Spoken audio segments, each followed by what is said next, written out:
안녕하세요. 반갑습니다. 자, 오늘은 좀 약간 특별한 이야기를 가지고 왔습니다. 바로 세금 이야기인데요. 여러분들 제가 저번 영상에서 보여드렸듯이 드디어 제 통장에 유튜브 수익금이 입금이 되기 시작을 했습니다. 자, 근데 여기서 좀 중요한 게 뭐냐면 개인 사업자를 운영을 하시는 분들은 아시겠지만 어떻게든 본인이 일을 하셔가지고 돈이 들어오게 되면 크건 작건 그 금액에 대해서는 분명 정부에다가 신고를 해야 돼요. 자, 그 신고를 하기 위해서는 바로 뭐가 필요하다? 바로 사업자 등록증이 필요하다는 겁니다. 그래서 저는 요번에 가가지고 세무서에 가서 사업자 등록증을 발급을 받았는데요.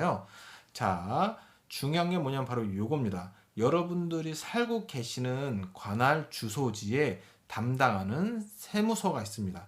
거기에 세무서에 직접 찾아가셔가지고 사업자 등록증을 만드는 방법이 하나 있고요. 그리고 온라인으로 홈택스라는 곳이 있는데 그 홈택스라는 곳에서 온라인 등록을 하셔가지고 사업자 등록증을 만드는 방법이 있기는 하지만 저는 세무서에 가셔가지고 꼭 세무 담당자하고 같이 얘기를 하면서 사업자 등록증을 만드는 걸 추천해 드립니다.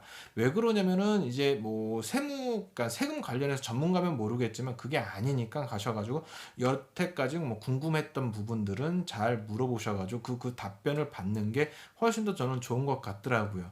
자, 여러분들 이제 만약에 사업자 등록증을 만들기 위해서 세무서를 찾아가야 된다고 하시면 꼭 하나 아셔야 될 게 뭐냐면 바로 관할 세무서를 찾아가셔야 된다는 겁니다. 아무 세무서나 가도 상관은 없기는 하지만 관할 세무서에 가셔가지고 바로 사업자 등록증을 신청을 하셔야지 그 자리에서 사업자 등록증이 발급이 돼서 나온다라는 거예요. 그렇지 않다거나 뭐 아니면 관할 세무서가 아니면 시간이 조금 걸릴 수 있다라는 거를 알고 계셔야 된다라는 겁니다.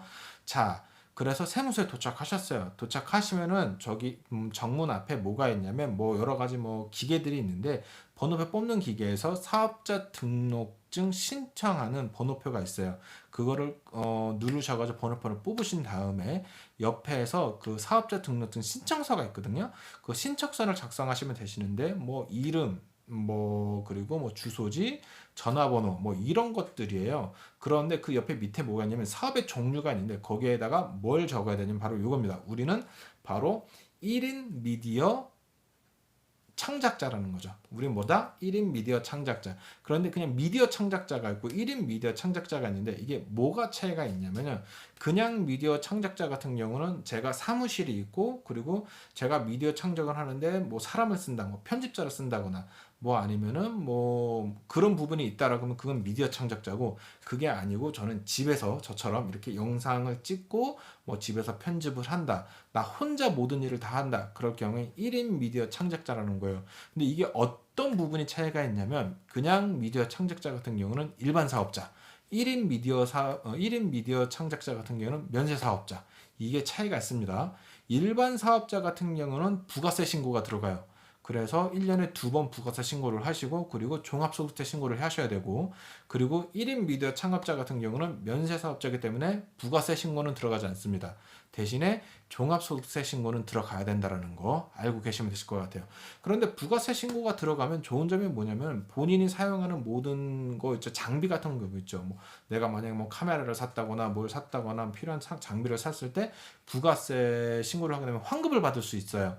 우리 일반 미디어 창작자는 그런 부가세 환급이 되지 않는다라는 거 알고 계시면 좋을 것 같습니다. 자, 여러분들 중요한 게 뭐냐면 이제 우리가 수익이 들어와요. 수익이 들어오기 때문에 이 수익 부분에 대해서는 꼭 나라에다가 신고가 들어가야 된다라는 거. 그런데 이게 신고가 안 들어가게 되면 뭐가 있냐면 가산세가 나올 수 있어요. 가산세가 나와서 추징을 당할 수 있기 때문에 이건 꼭 신경을 써 주셔야 됩니다. 유튜브를 계속 하시려면 이렇게 저처럼 사업자를 만드시는 걸 추천을 해드립니다. 아니, 추천하는 게 아니라 필수예요. 필수. 사업자를 꼭 만드셔야 된다는 겁니다. 아셨나요? 자, 그러면은 오늘은 여기까지 진행을 하고요. 여러분들도 꼭 만약에 수익이 생기면은 사업자를 만드셔가지고 본인이 갖고 있는 여태까지 들어왔던 유튜브에서 들어오는 이런 수익 부분들을 잘 정리를 해 놓으셨다가 나중에 내년 부분이죠. 내년 종합소득세 신고하실 때 빠짐없이 신고를 하시면 좋을 것 같습니다. 저희가 뭐 이렇게 해서 뭐 떡상이 돼가지고 뭐 크게 비용을 많이 받는 것도 아니니까 쭉 이렇게 가봐야 저는 뭐 많이 나와봐야 뭐 4, 5만 원 조금 많으면 10만 원 그 정도 손해밖에 안 나올 것 같으니까 신고를 하시는 게 마음 편할 것 같습니다.